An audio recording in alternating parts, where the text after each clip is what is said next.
सरपंच के बगीचे में साफ सफाई का काम कर रहा होता है। पूरा दिन मेहनत करने के बाद जब वो रात को वापस आता है, आप हाथ मुंह धो लो, मैं जब तक खाना लगाती हूँ। माँ, आज आपने खाने में क्या बनाया है? आज बना है आलू गोभी। क्या माँ, जब देखो आलू गोभी।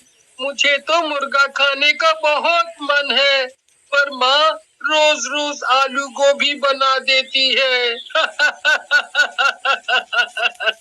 ठीक है, आज ये आलू गोभी खा लो, कल मैं मुर्गा ले आऊंगा, फिर खूब पेट भर कर खाना। काफी रात हो जाती है, सब लोग सो जाते हैं। उसके बाद एक भूत उनके घर में घुस आता है और ऐसे घूम रहा होता है जैसे किसी की तलाश में है। ये इस गांव का आखिरी घर था, पर अब इस घर में भी कोई मुर्गी नहीं है। अब मैं क्या करूं?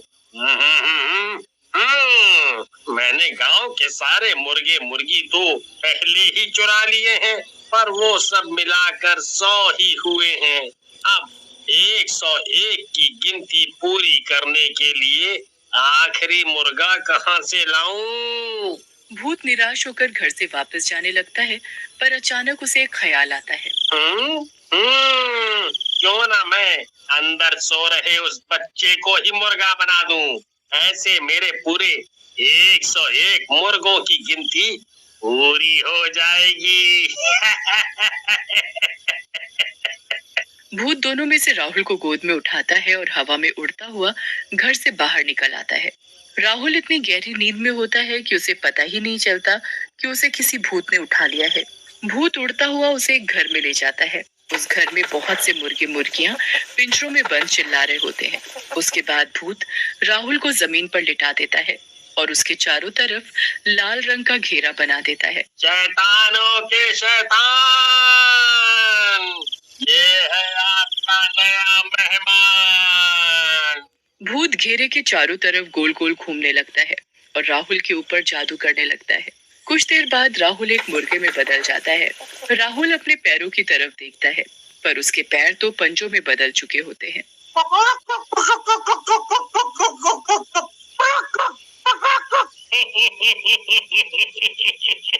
आखिर हो ही गए मेरे पास पूरे 101 मुर्गे। अब मैं कल से इनको गांव वालों को खिलाऊंगा, और जिस दिन ये सारे मुर्गे खत्म हो जाएंगे, उस दिन मैं इस दुनिया का सबसे शक्तिशाली भूत बन जाऊंगा। अगले दिन भूत अपनी दुकान खोलकर बैठ जाता है और गांव वालों को मुर्गे बेचने लगता है। दूसरी तरफ अगली सुबह रमेश वापस सरपंच के घर काम करने के लिए निकल रहा होता है।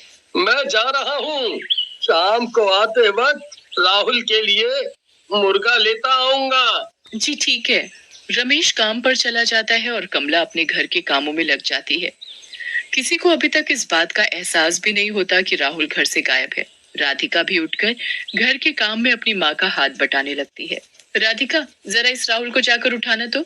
दिन चढ़ाया है पर ये लड़का अभी तक सो रहा है। नहीं माँ, मैं जब उठी तब वो अपने बिस्तर पर था ही नहीं।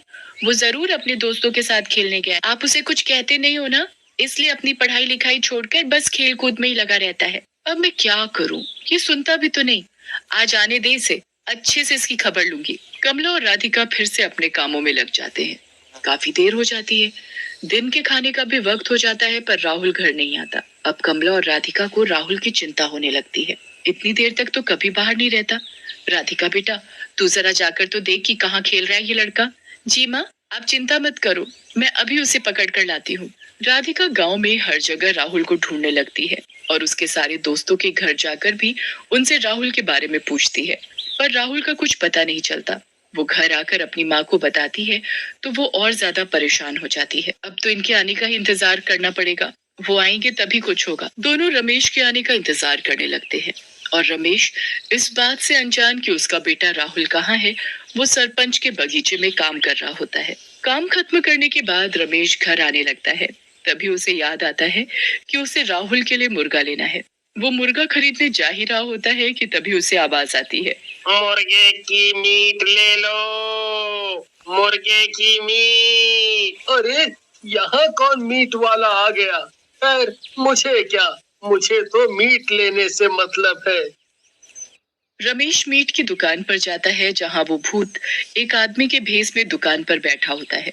उसकी दुकान में खूब सारे पिंजरे होते हैं जिसमें उस भूत ने अपने सारे मुर्गों को बंद कर रखा होता है। अरे भाई, ये दुकान पहले तो यहाँ नहीं थी। हाँ भाई साहब, मैंने आज ही ये दुकान खोली है। अच्छा, ये तो अच्छी बात है। चलो, मुझे एक ताजा मुर्गा काट कर दे दो। आदमी के भेस में वो भूत सबसे पहले राहुल को ही पिंजरे से गर्दन पकड़कर बाहर निकालता है। राहुल अपने पापा को देखकर जोर जोर से चिल्लाने और फड़फड़ाने लगता है।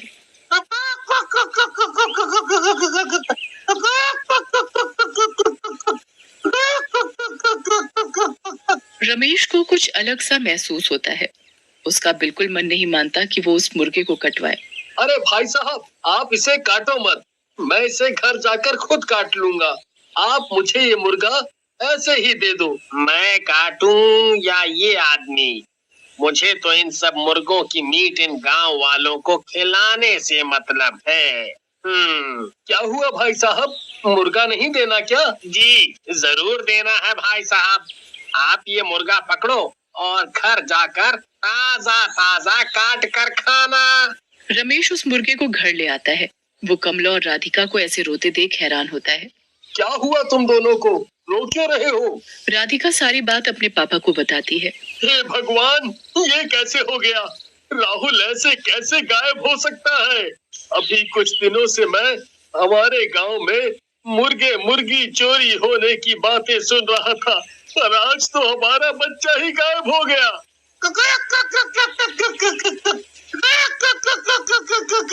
ये क्या ले आए?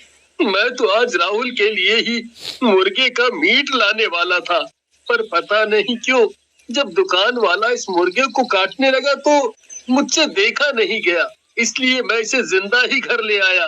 अब इसे यहीं छोड़ो और अपने राहुल को ढूंढो। रमेश और कमला सुबह होते ही वापस राहुल को ढूंढने निकल पड़ते हैं, पर पूरे गांव में राहुल का कुछ पता नहीं चलता। वो निराश होकर घर वापस आते हैं तो उनका मुर्गा उछलता हुआ खुशी से उनके पास आकर चिपकने लगता है। क्या मुसीबत है ये, हटाओ इसे मेरे पास से।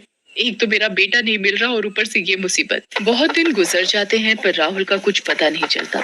यहाँ भूत रोज दिन में अपना भेस बदल कर अपनी मुर्गे की दुकान खोलकर बैठ जाता है और जादू किए हुए मुर्गों का मीट लोगों को बेचने लगता है। काफी दिन हो जाते हैं और भूत के सारे मुर्गे खत्म हो जाते हैं, पर अभी भी उसमें वो शक्ति नहीं आती जो आनी चाहिए थी।